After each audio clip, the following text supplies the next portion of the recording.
Hello सांग मैंने चलित वर्ष अक्टोबर सुधा एसआई परीक्षा हबार सूचना देले OUSSC अध्यक्ष रश्मि रंजन स्वाई। तो कहते प्रश्नपत्र लीक पर वंचित छात्र छात्री परीक्षा भी दे पारिबे। आउ जो मानकर बयस गड़ी जाइथिले भी सेमाने भी परीक्षा दे पारिबे।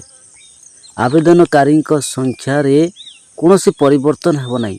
सांग माने जेते जण पिला एप्लाय करिसेंती परीक्षा देना समस्ते परीक्षा दे पारिबे। आर परीक्षा पत्र आउ पैटर्न सिलेबस रे कौनसी प्रकार परिवर्तन हेब नहीं। त्रुटि शून्य परीक्षा करबा पई सरकार प्रतिश्रुति देइछंती।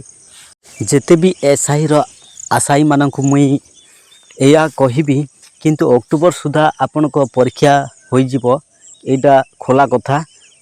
OUSSC जो बोर्ड गठन होईची से बोर्ड रो अध्यक्ष कहिछंती एसआई परीक्षा बहुत जल्दी हबो बोली।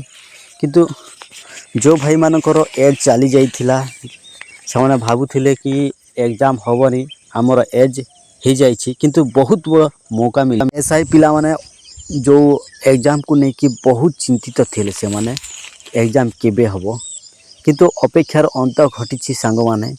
किंतु आपण जेते मेहनत करथिले वर्ष वर्ष धरिकी से मेहनत एबे आपणक हाथ रे बहुत जल्दी एग्जाम हेबाक जाउछि।